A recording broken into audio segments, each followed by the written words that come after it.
गोल्डी मसाले लाए हैं फ्रेश लॉक टेक्नोलॉजी जो रखे मसालों को हर समय फ्रेश। गोल्डी मसाले। नमस्कार, जनहित में आपका स्वागत है। मैं हूं आरिश अजहर आपके साथ। जनहित में आज हम बात करने जा रहे हैं देशव्यापी एसआईआर। देशव्यापी एसआईआर, आपको बता दें, सिस्टम लाचार।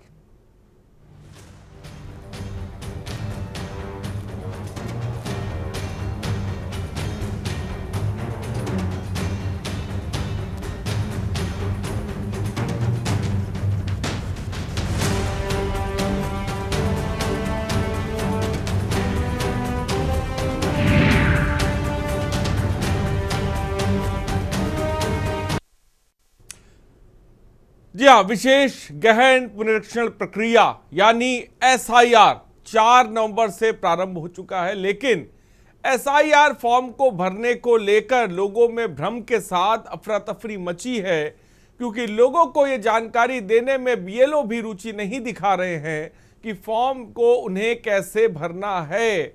साथ ही जो फॉर्म दिया जा रहा है वह 2025 की मतदाता सूची के अनुसार है। इसे भरने में ही लोगों के पसीने आ रहे हैं। आम मतदाताओं में एसआईआर को लेकर काफी दिलचस्पी है और लोग अपना नाम वोटर लिस्ट में बचाए रखने के लिए बूथ से लेकर बीएलओ के फोन तक संपर्क कर रहे हैं। जालौन की बात करें तो जालौन में जहां बीएलओ के घर घर ना जाने का मतदाता आरोप लगा रहे हैं, तो वहीं कुछ लोग एसआईआर को सही बता रहे हैं। वहीं रायबरेली में भी 21,27,364 मतदाताओं का सत्यापन होना है। जिले भर में इस काम को पूरा करने के लिए 2,242 बीएलओ को लगाया गया है। इसके लिए सभी को प्रशिक्षण भी दिया गया है और यही काम 4 दिसंबर से 4 जनवरी तक चलेगा। मतदाता सूची में पारदर्शिता लाने के लिए चुनाव आयोग ने एसआईआर का काम शुरू किया है। बीएलओ घर घर जाकर इस काम को अंजाम देने में लगे हैं। बीएलओ सदस्यों के नाम मिलने पर 3 बार घर पर जाएंगे। उसके बाद भी ना मिलने पर गणना प्रपत्र घर पर सूचना के तहत आपके चस्पा कर दिया जाएगा। इन सब के बीच नोएडा में भी यह अभियान जोर शोर से चल रहा है। यहां बीएलओ घर घर जाकर लोगों का पता और पहचान सत्यापित कर रहे हैं, लेकिन किराएदारों की अधिकता के कारण सही जानकारी जुटाने में उन्हें कई दिक्कतों का सामना करना पड़ रहा है। कई बार लोग अपने पुराने पते से हट चुके होते हैं या स्थायी रूप से रह रहे होते हैं, जिससे मतदाता सूची अपडेट करने में बाधाएं आ रही हैं। के न्यूज की टीम ने ग्राउंड जीरो पर जाकर हालचाल जाना, हम आपको दिखाते हैं।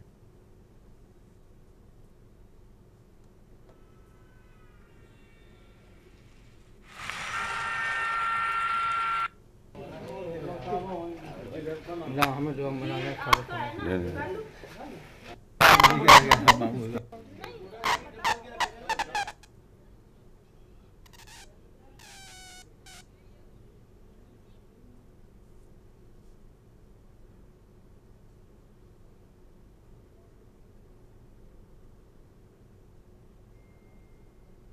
तो वोटर परेशान, कौन करेगा समाधान? जनहित में आज इसी मुद्दे पर हम बात कर रहे हैं। पहचान साबित करना में मतदाताओं को मुश्किलात आ रही हैं, दिक्कत पेश आ रही हैं। एक तरफ एसआईआर चल रहा है, लेकिन दूसरी तरफ कई जगहों पर देखने को मिल रहा है कि सिस्टम लाचार है। बीएलओ कई जगह पर साफ तौर पे परेशान दिखाई पड़ रहे हैं, कई जगहों पर मतदाता साफ तौर पे परेशान दिख रहे हैं। और 3 जगहों से खबरें भी हम आपको बता रहे हैं जो जालौन से हमारे पास खबर आई, जहां पर मतदाता परेशान है। रायबरेली से खबर मिली, रायबरेली में 21,27,364 मतदाताओं का सत्यापन होना है। नोएडा में भी खासकर एसआईआर को लेकर अफरा तफरी का माहौल है। इन सब के बीच हम आपको प्रतिक्रिया भी दिखाएंगे, तमाम बाइटें भी सुनाएंगे, लेकिन इन सब के बीच हमारे साथ तमाम गेस्ट जुड़ रहे हैं। पवन रावत बीजेपी के प्रवक्ता हमारे साथ जुड़ गए। पवन रावत जी, बहुत बहुत स्वागत है। हुकुम सिंह समाजवादी पार्टी के प्रवक्ता, हुकुम सिंह आपका बहुत बहुत स्वागत है। रवि प्रताप सिंह कांग्रेस के प्रवक्ता हमारे साथ है। रवि प्रताप जी, आपका बहुत बहुत स्वागत है। सुशील जी वरिष्ठ पत्रकार हमारे साथ जुड़ गए, बहुत बहुत स्वागत है। और अमनप्रीत कौर राजनीतिक विशेषज्ञ है। केशवानंद शुक्ला संवाददाता रायबरेली से हमारे साथ जुड़ गए ताज़ा अपडेट के साथ। अशोक शर्मा भी जुड़ रहे हैं, संवाददाता हमारे नोएडा। माजिद अरमान हमारे संवाददाता जालौन भी हमारे साथ से जुड़ गए हैं।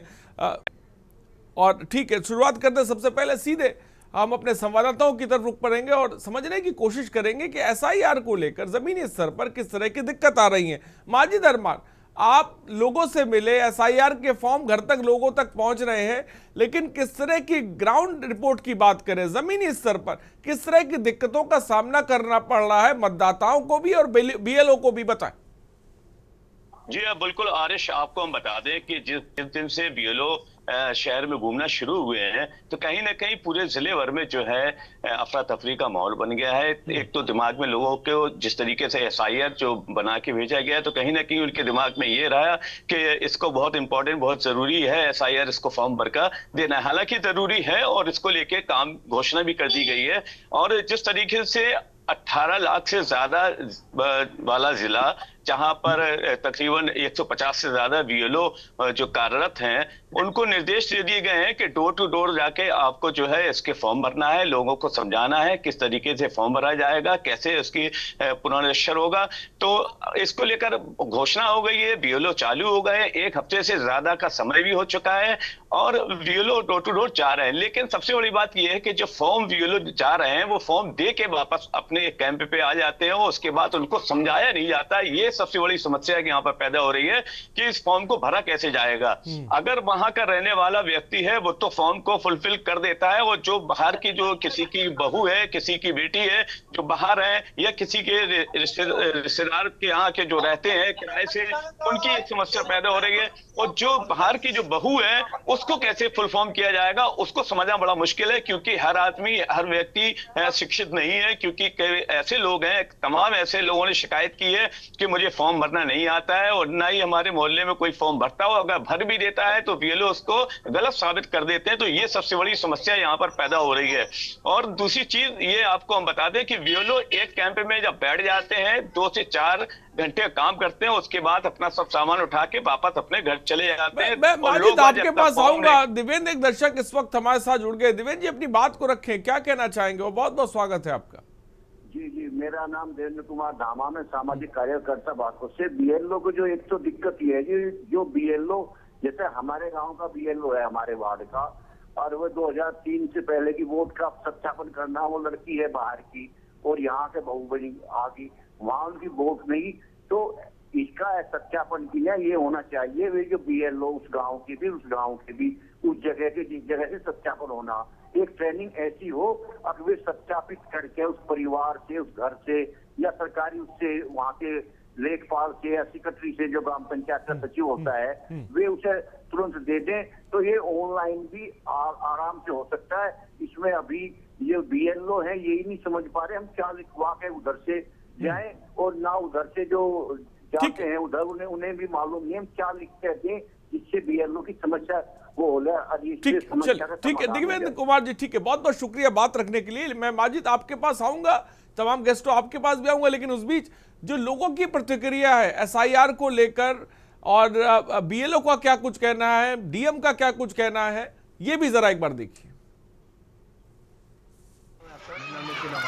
आज यहाँ क्या करने आए हैं और क्या काम कर रहे हैं? फॉर्म भरने आए हैं और फॉर्म भर दिया है, कोई दिक्कत नहीं है। ये कोई दिक्कत आई थी, मैंने हमें बता दिया, हमने पहचान पत्र का फोटो मंगा लिया और कहीं का नंबर डाल के भर दिया, और बाकियों का हमने ले लिया घर में भी करना। क्या नाम है? प्रीति गांगुली। अरे प्रीति जी, अभी आप बीएलओ हैं, क्या कार्य कर रहे हैं और कितनी दिक्कत आ रही काम करने में? नहीं, कोई प्रॉब्लम नहीं है, हम प्रपत्र बराबर बांट रहे हैं, सुबह 10 बजे से 5 बजे तक काम अच्छा चल रहा है, कोई दिक्कत नहीं है। अच्छा, कितने दिन से काम कर रहे हो, कितने दिन तक करना है? ये 4 तारीख से शुरू हुआ है, 4 नवंबर से 4 दिसंबर तक चलेगा। अच्छा, इस कार्य करने में कोई बाधा आ रही, कैंप लगा के आप लोग? नहीं, कोई दिक्कत नहीं आ रही है, आसानी से सब चल रहा है, कोई दिक्कत नहीं।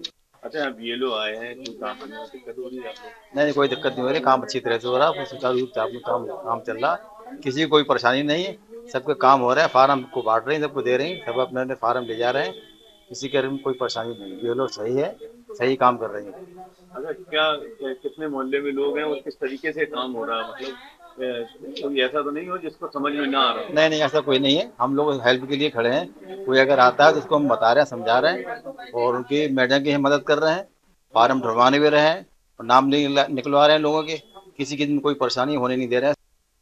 देखिए, SIR की मीटिंग भी मैंने की है, लेकिन जो रूल्स है, नियम है कि बीएलओ को घर घर जाके फॉर्म भरवाना है। लेकिन हो क्या रहा है कि अभी जैसे कि बहुत सी जगहों पे बीएलए नहीं पहुंच रहे हैं। अब वो कहीं बैठ के बना रहे, कैसे बना रहे, हर आदमी को जानकारी नहीं है, लोग परेशान है, फार्म भरने में भी डरते हैं जाके, पता नहीं क्या क्या आ गया, ये किस तरीके से, हर आदमी पढ़ा लिखा नहीं है। तो बीएलओ को चाहिए प्रत्येक घर जाके 9 बजे से 5 बजे तक का उनका समय है, घर घर जाके वो फार्म भरवाएं। क्या हुआ आप अगर यहाँ आए अपने कागज लेके? अभी कोई पता ही नहीं चल रहा। नहीं चल रहा? कब से परेशान हो रहे हैं? 1 घंटा हो गया। इससे पहले और अभी गए थे कहीं? हाँ, वहाँ होया निसार वकील साहब की तरफ। वो लोग क्या कह रहे हैं?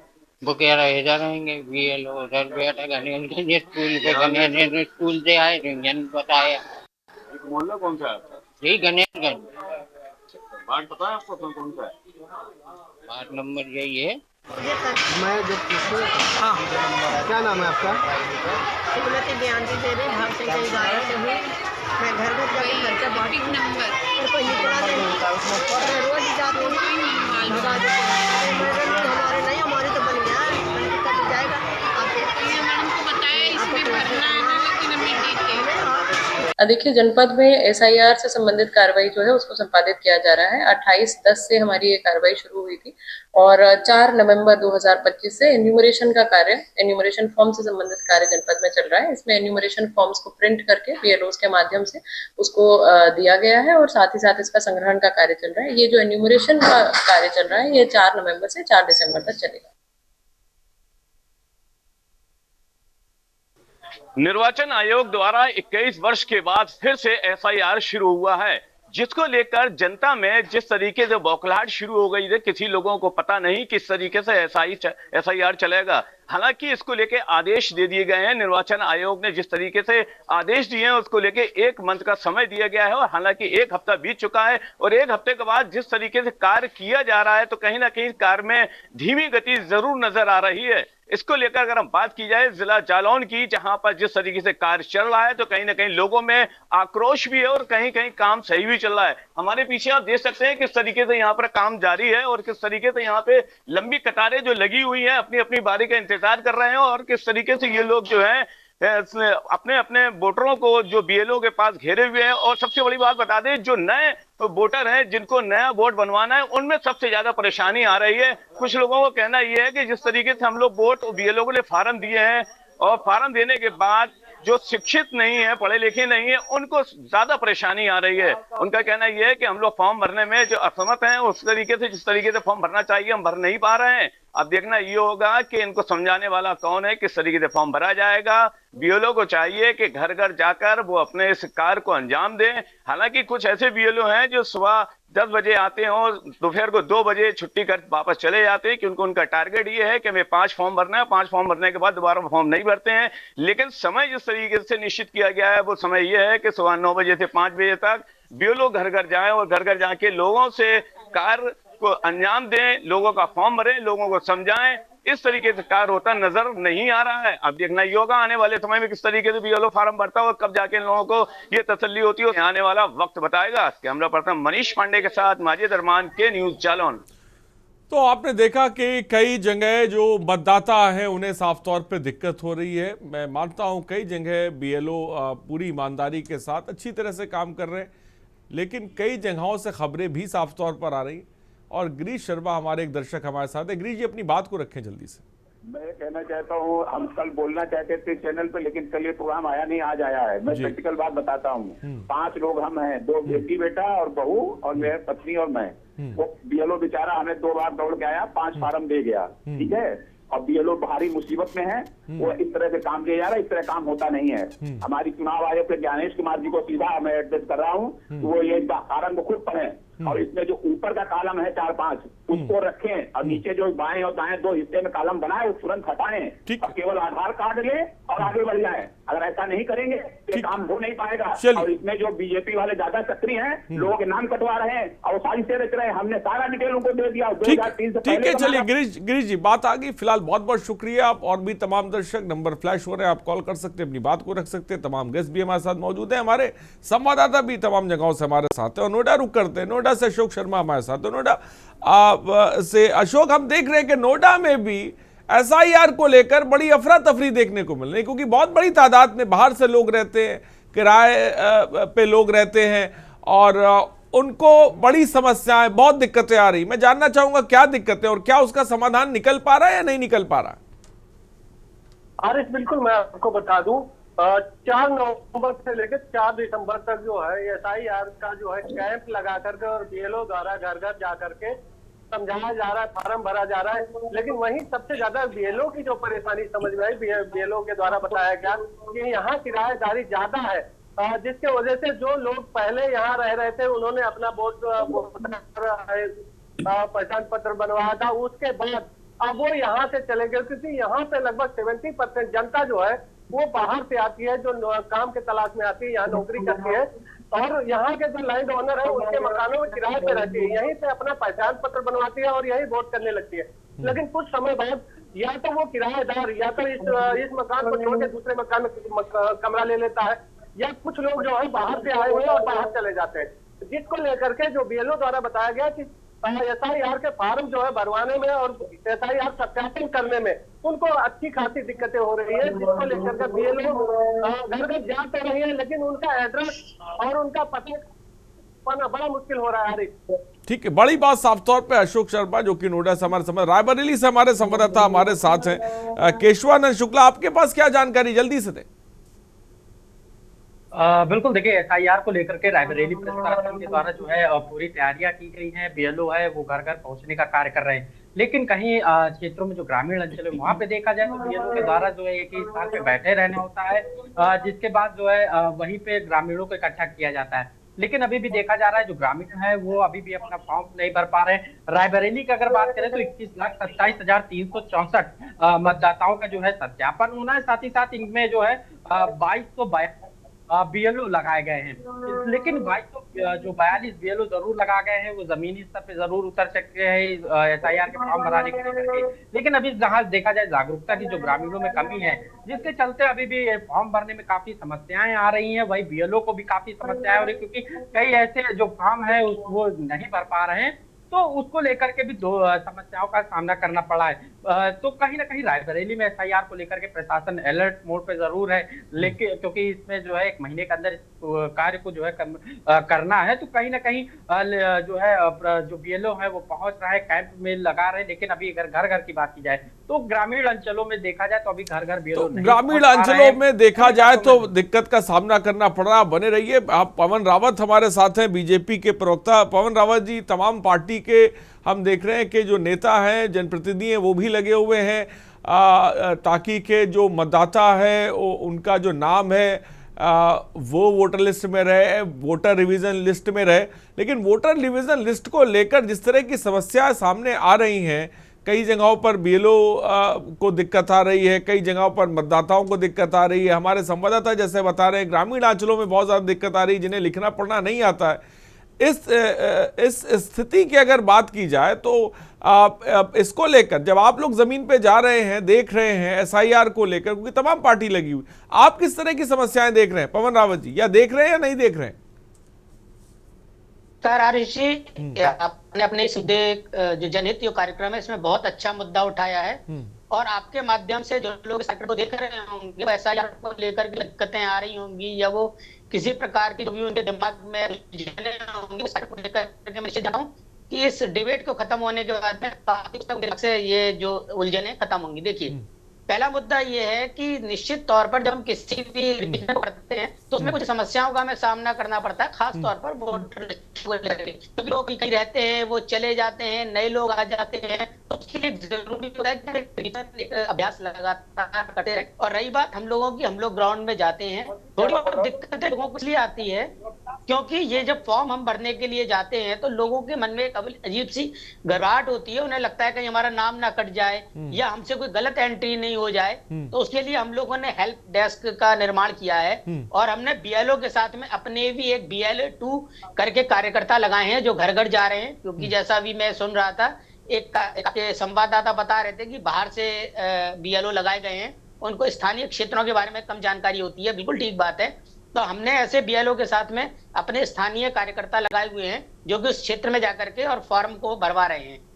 जी आरिश जी, बड़ी बात आपने कही। हमारे साथ कांग्रेस के प्रवक्ता भी हैं, रवि प्रताप सिंह जी, आप क्या कहेंगे?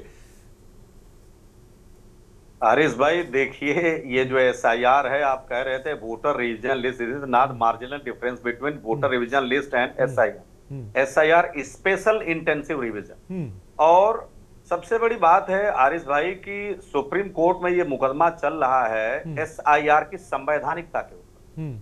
आज तक इस पे कोई भी जवाब नहीं आया। और आपको क्यों चल रहा है ये बताना चाहूं कि एक वासुदेव हुसैन का लाल बाबू हुसैन का केस है, जिसमें 3 जजों की पीठ ने ये व्यवस्था दिया था, निर्णय दिया था कि यदि किसी व्यक्ति का नाम निर्वाचन सूची में आ गया है तो जो व्यक्ति काटने के लिए आवेदन करता है उसकी जिम्मेदारी बनती है कि वो साबित करे कि वो व्यक्ति नागरिक नहीं है, भारतीय नहीं है। और जो काटता है उसकी जिम्मेदारी बनती है कि वो साबित करे कि जिसका नाम जुड़ा है वो नागरिक नहीं है। वो उस व्यक्ति की अकाउंटेबिलिटी नहीं है कि वो साबित करे कि मैं नागरिक हूं कि नहीं हूं। और जब 3 जजों की पीठ ने इसको ये व्यवस्था दी है पीपल्स रिप्रेजेंटेशन एक्ट के अकॉर्डिंगली, तो जो 2 जजों की पीठ जो सुन रही है इसकी संवैधानिकता, क्या उसको रिवाइज कर सकती है? कदापि नहीं कर सकती है। 2 जज की पीठ कभी संविधान को रिवाइज नहीं करती है। या तो फुल बेंच 5 जजों के पास जाएगा, और यहाँ तो 3 जज का ऑलरेडी एक व्यवस्था है। तो जो ये आपका अज्ञानेश कुमार जी हैं, मैं वो ज्ञानेश कुमार जी नहीं अज्ञानेश कुमार जी कह रहा हूं, उन्होंने एक ये समझिए कि गृह युद्ध के मुहाने पे ला करके देश को खड़ा कर दिया है। जितनी चीजों का समावेश किया गया था, पॉइंट आउट किया गया था, उसका कोई जवाब नहीं दिया। और इसी बीच में जो राकेश पांडे जी हैं, इनके वकील हैं, उनसे सुप्रीम कोर्ट ने कहा गया कि आप किस आधार पे SIR कर रहे हैं, इसकी एफिडेविट दीजिए। एफिडेविट नहीं देते तो आप सफेद कागज पे भी दे सकते हो, उस पर हम सुनवाई कर लेंगे। मेरे पास इसका अभी तक डेटा नहीं, उन्होंने दिया कि नहीं दिया, पिछले तारीख तक तो कदाच शायद नहीं दिया था। और वो कहते हैं कि मैं अभी नहीं करूंगा। बिहार को लेकर के SIR हुआ था, बिहार का चुनाव भी हो गया, लेकिन सुप्रीम कोर्ट में वही ढाक के 3 बार अभी कामें चल रही हैं। और सबसे और जो महत्वपूर्ण पहलू हम ये बताना आपको नहीं, मेरा मानना है रवि प्रताप सिंह जी, मैं सवाल लूंगा आपसे आकर। अमनप्रीत कौर जी भी हमारे साथ है, हुकुम सिंह जी भी हमारे साथ है, मैं आपके पास भी आऊंगा, और वरिष्ठ पत्रकार भी हमारे साथ है। फिलहाल ब्रेक का वक्त हो चला, रुकते एक छोटे से ब्रेक के लिए, चर्चा जारी रहेगी। आप देख रहे हैं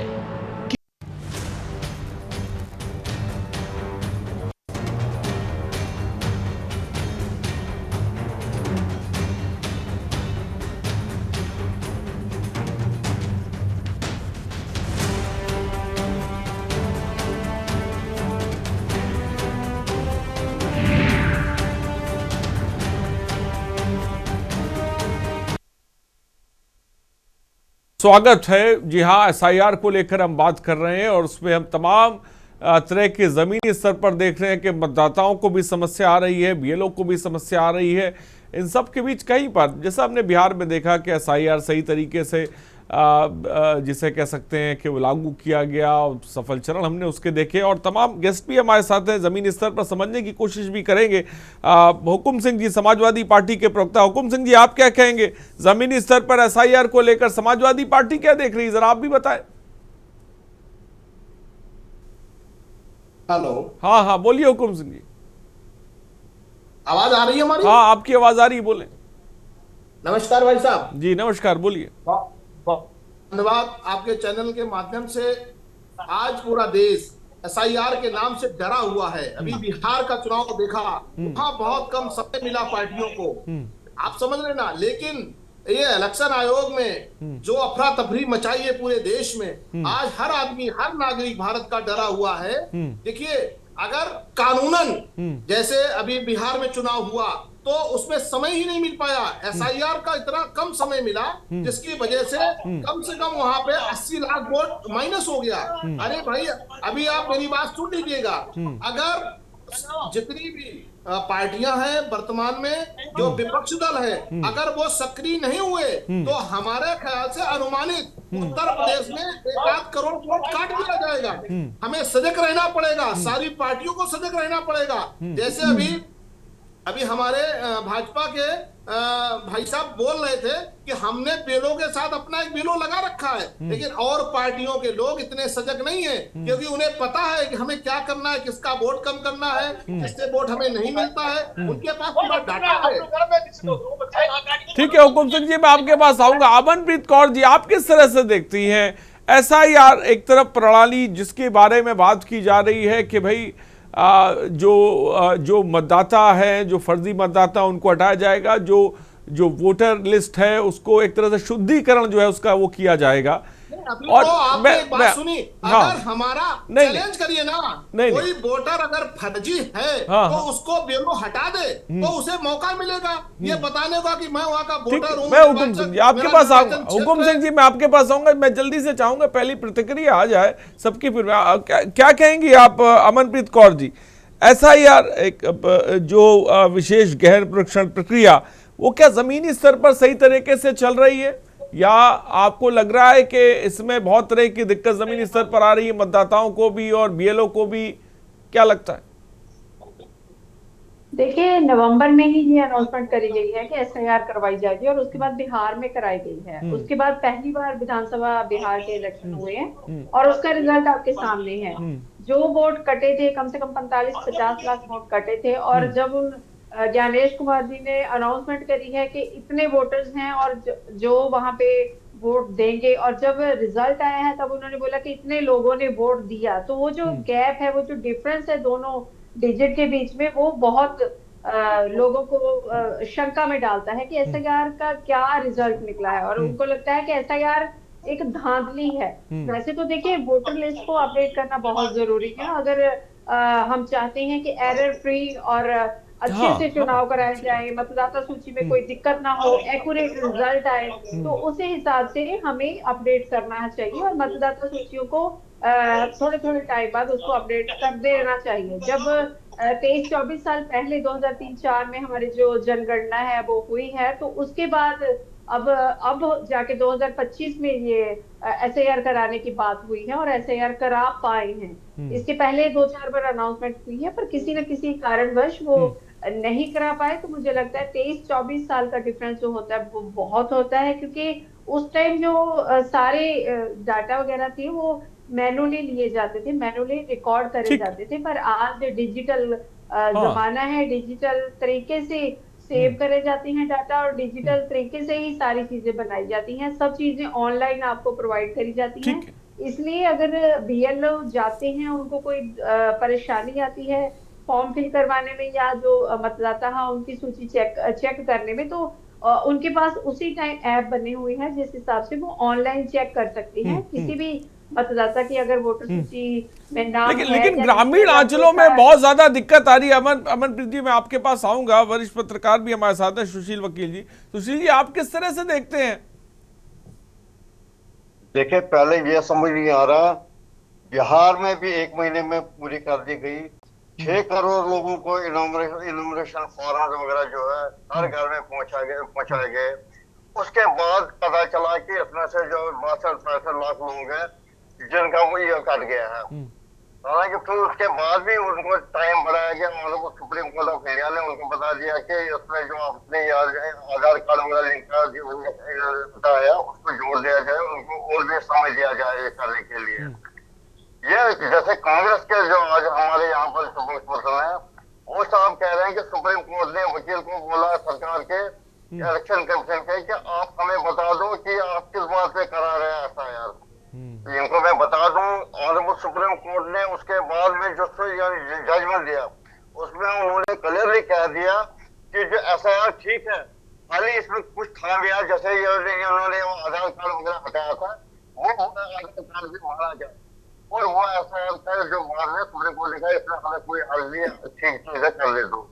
अब देख लीजिए जैसे आज हो रहा है बिहार में जब बड़े सक्सेसफुल होंगे, अब यूपी की बात है, यूपी में क्यों नहीं हो रहा? आप देख लीजिए कुछ बैग्स ऐसे हैं जहां पर हो सकता है पूरी तरह BLO नहीं पहुंचे होंगे, लेकिन ऐसा चीज है वो पुराना इलेक्शन कमीशन नहीं है। आज का जो इलेक्शन कमीशन है बहुत अलर्ट है। आप देख लीजिए उन्होंने कहा था कि 1 महीने में बिहार में कंप्लीट कर लेंगे, तो पहले बिहार में 1 महीने में कंप्लीट कर दिया, वो दिखाया अभी। ऐसे यूपी में होगा क्योंकि बड़ा शिकायतें थोड़ा तेज है, यहाँ पर भी प्रॉब्लम आ जाएंगे थोड़ी बहुत, लेकिन अल्टीमेटली आप देख लीजिए जब 4 नंबर आएगा तब तक पूरा कंप्लीट कर लेंगे। आप देख लीजिए जहाँ जो ये वो सब कह रहे हैं वो मुश्किल आ रही है, मुश्किल आ रही है। यहाँ पर देख लीजिए आगरा का एक सूबा है जहाँ पर ये 96% बिहार ने फॉर्म बांटे हुए हैं। कुछ शहरों में हो सकता है कि कुछ टाउन में वगैरह में प्रॉब्लम आ जाएगी, लेकिन अब कांग्रेस के जो ये कह रहे हैं सवाल ये है अपने मुख्यमंत्री साहब, कांग्रेस ने कल एक मीटिंग कर रहा है जहाँ पर कांग्रेस के ब्लॉक लेवल एजेंट्स है बहुत सारे कॉन्स्टिट्यूंसी में वो जाके अपने ये वोटर्स को ये कॉन्शियस करेंगे कि कैसे आपको इसमें ये फॉर्म वगैरह भरने हैं। अगर लोगों को मुश्किल आएगी वो कांग्रेस के जो ब्लॉक लेवल एजेंट्स बनाए गए हैं वो ब्रीफ करेंगे लोगों को, तो उसको हल कर लेंगे। अब देखिए बड़ी समस्या नहीं है, कुछ इसमें भी कटेंगे बहुत सारे लोग, जैसे लोगों को समाजवादी पार्टी साहब भी कह रहे हैं, ठीक बहुत सारे लोग कटेंगे। ठीक है सुशील जी, मैं आपके पास आऊंगा। फिलहाल माजिद अरमान आपका बहुत बहुत शुक्रिया ताज़ा जानकारी देने के लिए नोएडा से। मैं आऊंगा आपके पास। केशवानंद जी आपका बहुत बहुत शुक्रिया, अशोक शर्मा जी आपका बहुत बहुत शुक्रिया। पवन रावत जी, जो बात रवि प्रताप सिंह जी कह रहे हैं कांग्रेस के प्रवक्ता, उस पर क्या कहना चाहेंगे आप? निश्चित रूप से इनको ये बात पता नहीं है। अभी जस्टिस सूर्यकांत ने कहा था कि आप क्यों घबरा रहे हैं। एक सवाल बनता है रवि प्रताप सिंह जी, मेरा एक सवाल आपसे ये कहना है, क्या आपको सुप्रीम कोर्ट पे भरोसा है या नहीं है? न्यायपालिका पे भरोसा है या नहीं है? कांग्रेस को भरोसा है? पालिका पे बिल्कुल भरोसा है, इलेक्शन कमीशन पे बिल्कुल भरोसा नहीं है। इलेक्शन कमीशन पे आपको भरोसा बिल्कुल भरोसा नहीं है, क्योंकि जिस तरह से जिस विधा से वो एसआईआर कर रहे हैं, ये हमेशा जितने भी हम लोगों ने प्रश्न उठाए उसका एक का भी जवाब उन्होंने नहीं दिया। आज भी हम पूछ रहे हैं कि स्ट्रांग रूम में वो गाड़ियां कैसे आई, वो कोई जवाब नहीं दिए। वो पिकअप कैसे आए, कोई जवाब नहीं दिए। और जो सबसे बड़ी बात है कि उत्तर प्रदेश में जानते हैं 2,24,00,000 डुप्लीकेट मतदाता है जिसको Uttar Pradesh election commission officer ने बताया है, और उसमें 3,24,000 बनारस में है और 4,89,000 मिर्जापुर में। रवि प्रताप सिंह जी, जब आप कह रहे हैं भाई चुनाव आयोग पे भरोसा आपको नहीं है, तो फिर हम कह रहे हैं कि भाई इतनी मेहनत क्यों कर रही है कांग्रेस क्यों इतनी मेहनत कर रही है भाई? क्यों रैलियां कर रहे हैं? पहले इसको क्लियर करिए जाके सुप्रीम कोर्ट में चीजों को। अरे अगर आपको भरोसा नहीं, की महफिल में दिल की बात क्या कहिए, खैरियत इसी में है कि खुद को बेवफा कहिए। अब ये बताइए कि सुप्रीम कोर्ट में चल रहा है, बिहार को लेके एसआईआर में मुकदमा दाखिल हुआ था, बिहार का चुनाव भी हो गया और 3 दिन बाद सरकार भी बन जाएगी। क्या हुआ? क्या मामला जब तक सब जुडिस होता है तब तक ये एसआईआर करने का आज तक संवैधानिक व्यवस्था को कोई अधिकार नहीं था, लेकिन वो तो धत्ता बता रहा है। आप बताएं किसी भी चीज में अगर मामला सुप्रीम कोर्ट में है, जो एनआरसी 2019 से पेंडिंग है आसाम में, उसको आज भी एसआईआर नहीं कर रहे हैं। तो जो जब मामला ही सुप्रीम कोर्ट में प्रीजुडिस, चलिए इसमें जवाब ले लेते पवन रावत जी जवाब दे। रवि जी आप बता दीजिए कि ऑनरेबल सुप्रीम कोर्ट का जो बिहार के टाइम पे ये जजमेंट है वो क्लियरली है, एसआईआर कराने में कोई प्रॉब्लम नहीं है। आप बाबूलाल हुसैन केस का बता दीजिए मुझे क्या जजमेंट है। बाबूलाल हुसैन केस के जजमेंट बता दीजिए टीवी पे, नहीं तो पढ़ के आइए। बाबूलाल हुसैन केस में कहा पीपल रिप्रेजेंटेटिव एक्ट में नहीं ठीक है। मैं सुशील जी आपके पास आऊंगा। सुशील जी प्लीज मैं आता हूँ। रवि प्रताप सिंह जी आपकी बात आ गई। मैं चाहूंगा बीजेपी के प्रवक्ता पवन रावत जी इस पर काउंटर करें। क्या कहेंगे पवन रावत जी? आपका टाइम, बोले। धन्यवाद आरिश जी। मुझे तो लग रहा था शायद रवि जी किसी की बात सुनेंगे। देखिए सबसे महत्वपूर्ण बात यह है कि जो कह रहे हैं वोट कटे। आप मुझे एक बात बताइए, अगर आप भी मतदान केंद्र पर अपना वोट डालने के लिए जाते हैं, आपका वोट वहां पर मतदाता सूची में होने के बावजूद आपका वोट नहीं पड़ा, तो आपका बढ़ने का ऑप्शन होता है। ये अभी से नहीं है, ये शुरू से हमारी चुनाव आयोग ने हमको ये सुविधा दी हुई है। आप मुझे बताइए कि एक भी चैलेंजिंग फॉर्म क्या पूरे बिहार से भरा गया है? पहली बात। दूसरी बात, पूरा बिहार का चुनाव हुआ, शांतिपूर्ण मतदान हुआ, एक भी जगह कहीं पर भी इस प्रकार की शिकायतें दर्ज नहीं हुई कि साहब हमारा नाम वोटर लिस्ट में था, वोट नहीं डालने दिया जा रहा है, या कहीं पर की सूचना नहीं है साहब मेरा बेटा या बेटी मेरी बहू इस गांव के निवासी हैं या थे या रहे हैं और उन्होंने वोट डालने से वंचित रहे हैं। आप मुझे आप रिपोर्टर हैं, आपके होता है, मैं भाजपा की तरफ से अपना पक्ष रख रहा हूँ, लेकिन मैं करता हूँ कि कोई भी ऐसी खबर लेकर के आइए जो माननीय हमारे कांग्रेस के प्रवक्ता कहते हैं। सबसे बड़ी बात, आज इतने बड़े टीवी चैनल के माध्यम से सार्वजनिक मंच पर कह रहे हैं कि संवैधानिक संस्थाओं में विश्वास नहीं रखते हैं। अरे भाई, आप न्यायपालिका में विश्वास नहीं रखते, आप चुनाव आयोग में विश्वास नहीं रखते, आप भारतीय नहीं, आप गलत तरीके से कोट मत करिए। मैं चुनाव आयोग के इस प्रक्रिया पे बिल्कुल विश्वास नहीं है, और जिस तरह से आपको एक इंस्ट्रूमेंट, आपका एक इंस्ट्रूमेंट बन के काम कर रहे हैं वो। अब आप सीधे सीधे चुनाव आयोग पर आरोप लगा रहे हैं, ये बिल्कुल तो लगा रहे हैं, और बड़ी गंभीरता से लगा रहे हैं, बड़ी गंभीरता से लगा रहे हैं। आरोप लगाते हैं, चुनाव आयोग पर भी आरोप लगाते हैं। नहीं, लगातार देखिए, लगातार कांग्रेस का जनाधार इसी कारण से। ठीक, चलिए मैं चाहूंगा समाजवादी पार्टी, हुकुम सिंह से पूछ ले। हुकुम सिंह जी, समाजवादी पार्टी को मैं आता हूं आपके पास। हुकुम सिंह जी, समाजवादी पार्टी को तो चुनाव आयोग पे भरोसा ही आपको भी नहीं है। चुनाव आयोग पे भरोसा है, लेकिन उसकी नीतियों पे कोई भरोसा नहीं है। हम चुनाव आयोग पे उंगली नहीं उठा रहे। चुनाव आयोग कौन है? चुनाव आयोग की ये कुर्सी है, कुर्सी पे बैठा हुआ जो व्यक्ति है वो किसके माध्यम से बैठाया गया है? इससे पहले वो क्या थे, अब इस समय वो क्या कर रहे हैं, ये हमें आपको सबको छुपा नहीं है किसी से। इलेक्शन आयोग ने पिछली बार हमारे नेता राष्ट्रीय अध्यक्ष अखिलेश यादव जी पूरी दिल्ली ने देखा, बैरिकेडिंग बंद कर दिया, इलेक्शन आयोग के मुहाने तक जाने के लिए रोका, पुलिस प्रशासन ने रोका, जिसकी आज पूरे भारत की तीसरे नंबर की पार्टी है समाजवादी पार्टी, उसके एमपी, उसके नेता को रोड पे रोका गया। इलेक्शन आयोग में हमने 18,000 एफिडेविट दिए थे, अपनी शिकायतें दर्ज कराई थी, उसमें आज तक कोई रिजल्ट नहीं आया। मनवर, पूरे देश ने देखा, कुछ कोई चीज छिपी नहीं है। आज सिर्फ इलेक्शन आयोग किसी के दबाव में काम कर रहा है, और वो दबाव सब लोग जानते हैं। आपको दबाव अगर लग रहा है हुकुम सिंह जी, आपको दबाव समाजवादी पार्टी को लग रहा है, अगर हुकुम सिंह जी आपको दबाव मेरे कहने का मतलब लग रहा है, तो क्या आपने हार मान ली है? अगर आपको पे भरोसा नहीं है, पद्धति पर भरोसा नहीं है, चीजों पर भरोसा नहीं है, तो फिर कैसे क्लियर करेंगे? भाई कुछ तो होना चाहिए ना, कहां पे क्लियर करेंगे चीजों को जाकर? नहीं तो क्लियर करना पड़ेगा। देश की जनता बेवकूफ नहीं है। ज्यादा दिनों तक आप इस देश की जनता को बेवकूफ नहीं बना सकते हो। जनता निर्णय ले लेगी। मानवर, इसी धरती पर, इसी हिंदुस्तान में जाने कितने आंदोलन हुए। अमनप्रीत जी, ये जो नजरिया निकल कर आ रहा है विपक्ष का, कि हम देखते हैं कि जब इलेक्शन में हमने देखा बिहार चुनाव में जो रिजल्ट आया, उसको लेकर रवि नहीं कहना पड़ेगा, नहीं ये देखिए कहना पड़ेगा, ये भी बात कहनी पड़ेगी। जब पक्ष में आता है तब तक अमनप्रीत जी चुनाव आयोग भी ठीक, सुप्रीम कोर्ट भी ठीक। जब पक्ष में नहीं होता है तो चुनाव आयोग में खामी, न्यायपालिका में खामी, सब जगह खामी नजर आने लग जाती है। इसको लेकर अमनप्रीत जी क्या कहेंगे? ये जो नजरिया खासकर विपक्ष का बनता जा रहा है, अमनप्रीत जी इसको लेकर क्या कहेंगी?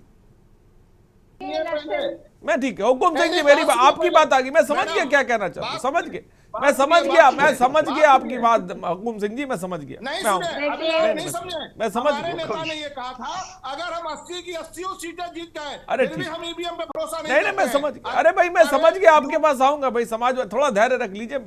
अमनप्रीत जी का मैं चाहूँ अमनप्रीत जी मुझे बात नहीं, मैंने आपको बात करने का मौका दे दिया भाई, आपने अपनी बात रख दी, आपने कह दिया चुनाव आयोग पे भरोसा नहीं है, आपने कह दिया भरोसा है लेकिन हमें कुछ चीजों पे भरोसा नहीं। मैं अमनप्रीत जी इस रवैये को लेकर क्या कहना चाहेंगे आप?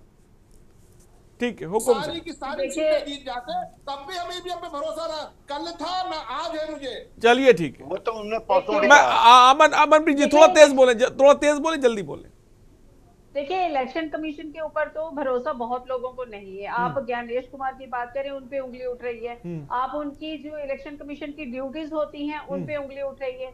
ये देखो कि जो अभी जो बिहार में इलेक्शन हुए हैं उसपे जो 10-10 हजार महिलाओं के खाते में डाले गए हैं, वो आचार संहिता लगने के बाद डाले गए हैं। कोड ऑफ कंडक्ट के हिसाब से ऐसा पॉसिबल नहीं है, और ये इलेक्शन कमीशन को चेक करना था। इलेक्शन कमीशन इसके लिए एनडीए के ऊपर जो कोई भी कार्रवाई कर सकती थी, पर उन्होंने नहीं करी। तो इलेक्शन कमीशन पे, ज्ञानेश कुमार पे, इस पर भी उंगली उठती है। दूसरी, जब अनंत सिंह ने जो वहां पे मोकामा में हत्या कर दी है, तो उसके लिए भी 3 दिन वो ऐसे ही घूमते रहे, उनके ऊपर कोई शिकंजा नहीं फंसा, उनको कोई अरेस्टिंग नहीं हुई। जब इलेक्शन कमीशन के ऊपर प्रेशर बना तब जाके उनकी अरेस्टिंग हुई है।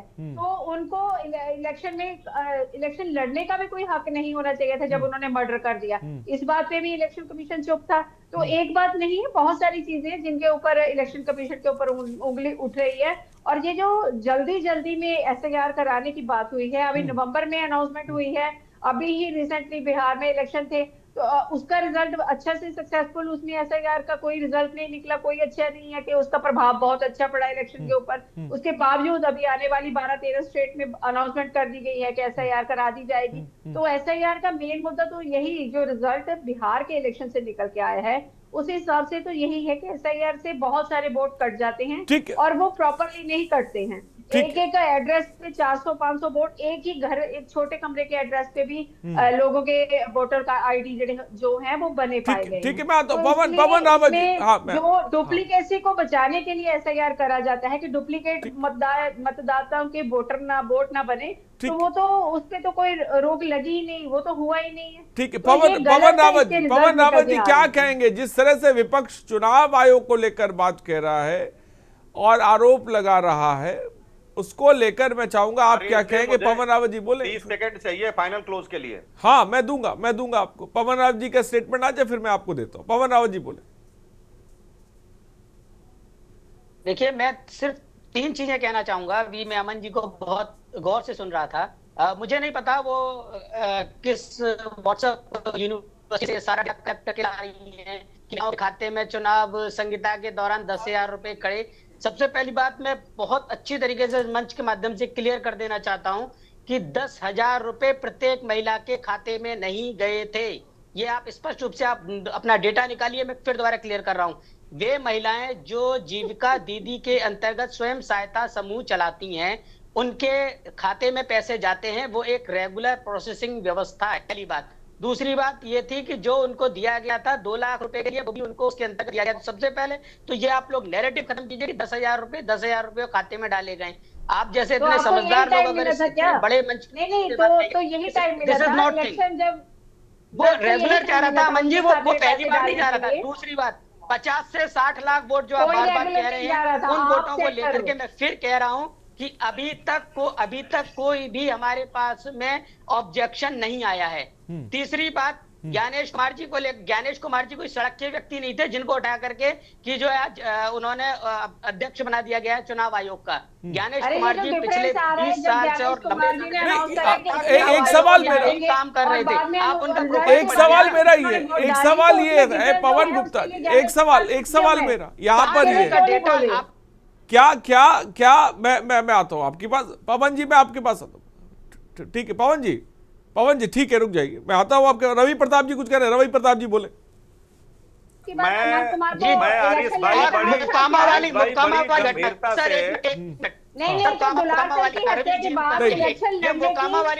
दुलारचंद वाली घटना मैम आप क्या बिहार में थी? नहीं, मैं बिहार में था। ठीक है पवन रावत जी, बिहार चुनाव हो गया, एनडीए की प्रचंड जीत हो गई। ठीक है, वो विषय नहीं है। विषय ये है SIR को लेकर क्या पहले जागरूक करने की जरूरत थी? मैं आऊंगा। देखिए अमनप्रीत एक एक करके बोलेंगे तो बात समझ में आ रही है। हाँ।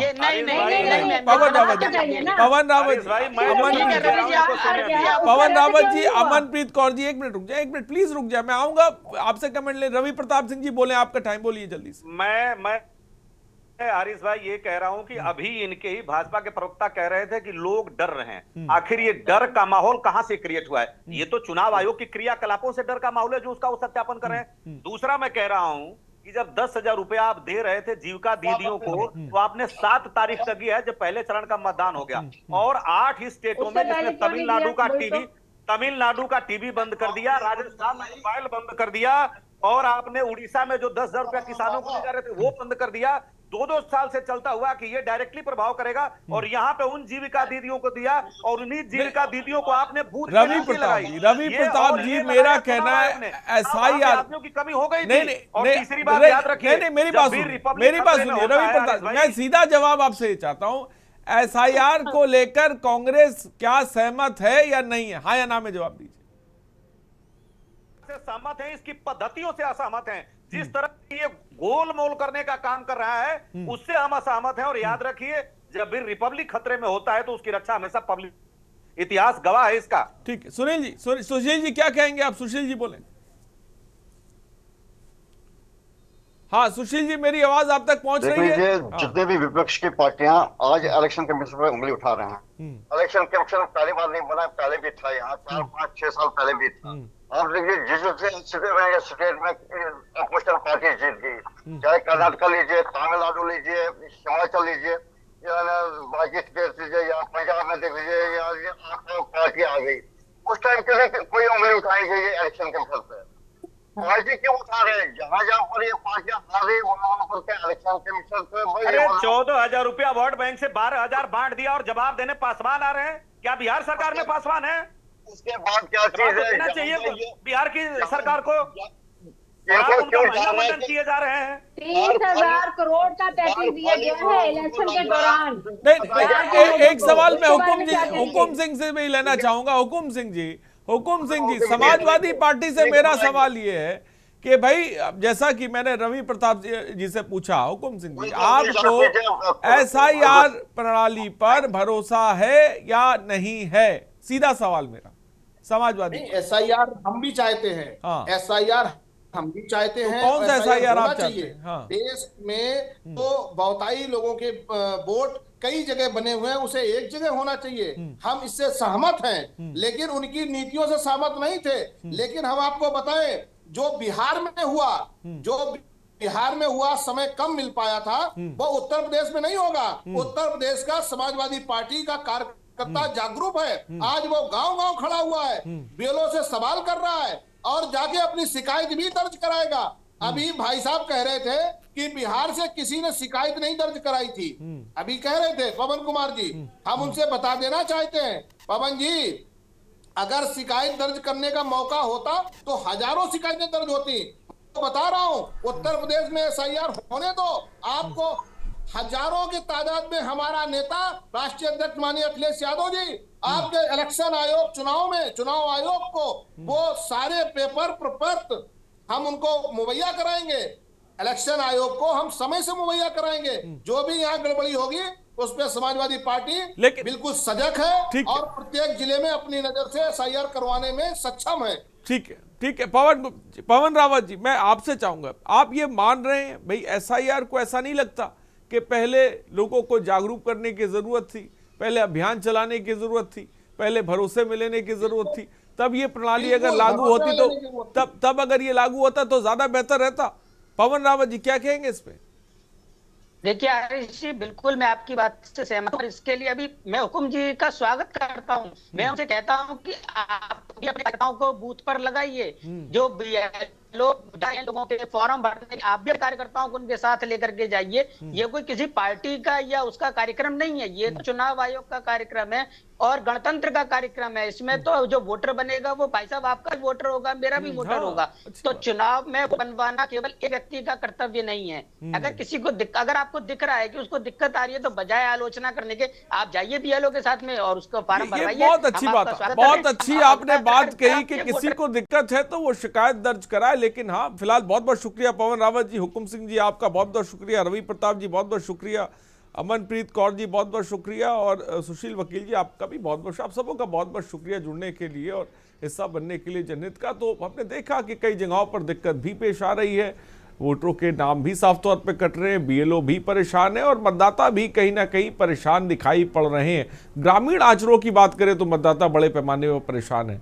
आखिर देखना ये बात यहाँ पर बहुत अहम होने वाली है, क्या चुनाव आयोग को पहले भरोसे में लेने की जरूरत थी, विश्वास कायम करने की जरूरत थी, SIR को लेकर सही तरह से समझाने की जरूरत थी, फिर इसको लागू करना चाहिए था, या मौजूदा वक्त में जो SIR लागू हो रहा है इससे जो अड़चनें आ रही इससे बाहर कैसे निकला जाएगा, ये फिलहाल देखने वाली बात होगी।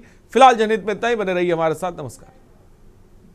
गोल्डी मसाले लाए हैं फ्रेश लॉक टेक्नोलॉजी, जो रखे मसालों को हर समय फ्रेश। गोल्डी